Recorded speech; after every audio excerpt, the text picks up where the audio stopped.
Bonjour à tous, je m'appelle Fanny Cornette, je suis docteur en droit et je vais répondre à certaines questions concernant les secrétaires indépendants. Première question, qui peut exercer le métier de secrétaire indépendant? La réponse est assez simple puisqu'a priori, tout le monde peut s'installer comme secrétaire indépendant. Il n'existe pas de diplôme exigé pour devenir secrétaire indépendant.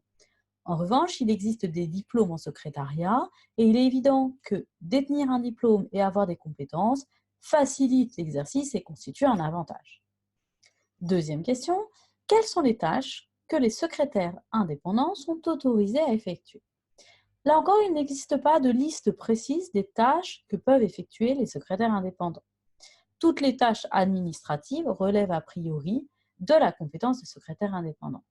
Il faut cependant faire attention à certaines activités qui sont réservées à certains professionnels. On pense tout d'abord à la comptabilité.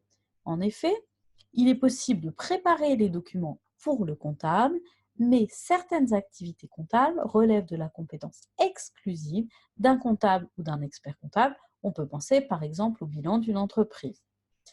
Cette exclusivité est justifiée notamment par deux raisons. La nécessité d'un diplôme en comptabilité pour exercer cette fonction et ensuite la responsabilité de l'expert comptable qui est responsable de ces documents. Deuxième activité à laquelle on peut penser, c'est les activités juridiques. En effet, le devoir de conseil relève de la compétence exclusive des avocats et de certaines autres professions juridiques, mais dans des limites plus encadrées. Ces activités, par exemple la rédaction d'un contrat, ne doivent pas relever de la compétence des secrétaires indépendants. Troisième question. Puis-je effectuer les mêmes tâches qu'une personne qui serait salariée en CDI alors que je suis indépendant? Oui, a priori, il n'existe pas de tâches qui seraient réservées aux personnes salariées et de tâches qui seraient réservées aux personnes indépendantes. Sous réserve de certaines tâches comptables et juridiques qui peuvent être faites par les salariés sous condition de diplôme. Néanmoins, il faut être très vigilant à éviter le salariat déguisé. Si vous n'avez qu'un seul client et si ce client dicte votre comportement, par exemple vos horaires, votre lieu de travail, vos conditions de travail et que lui seul détermine le prix, alors on se situe dans un cas de salariat déguisé, ce qui n'est pas légal. Quatrième question, sous quelle forme juridique s'installer comme secrétaire indépendant? Alors, tout dépend de plusieurs paramètres. Cela va dépendre de votre situation personnelle. Si vous avez ou non des biens, dans ce cas-là, si vous avez des biens, il faudra les protéger. Le principe est la protection du domicile de la résidence principale, pas des autres biens. Donc, dans ce cas-là, il faudra opter plutôt peut-être pour une société.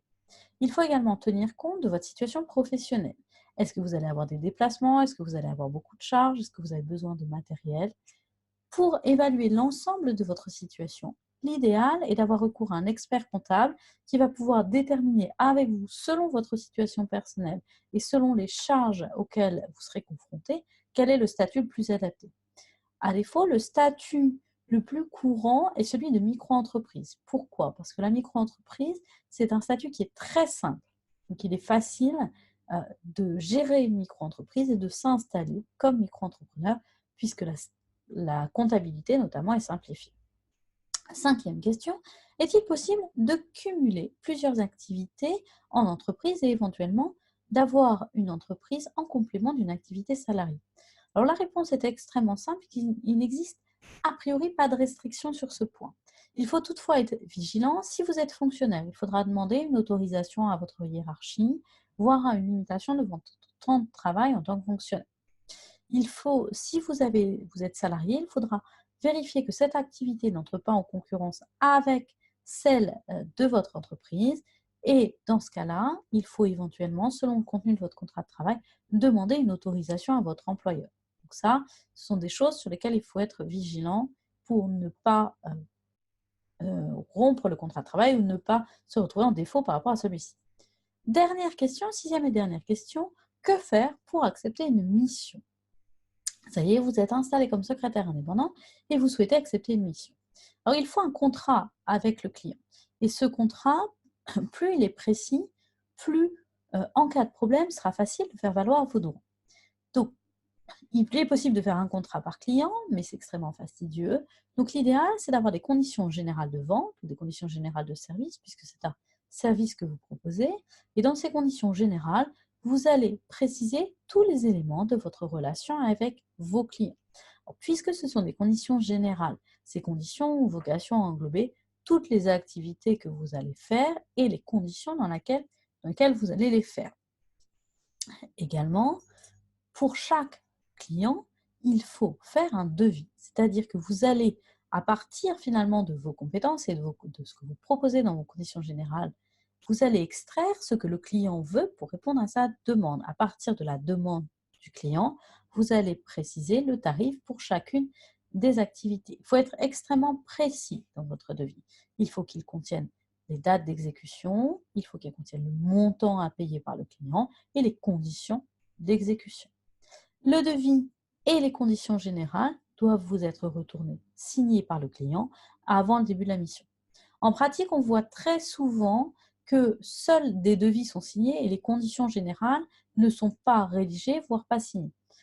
Ça peut être très problématique en cas de difficulté puisque le devis ne contient qu'une partie des éléments contenus dans vos conditions générales de vente, à savoir c'est une précision de celle-ci.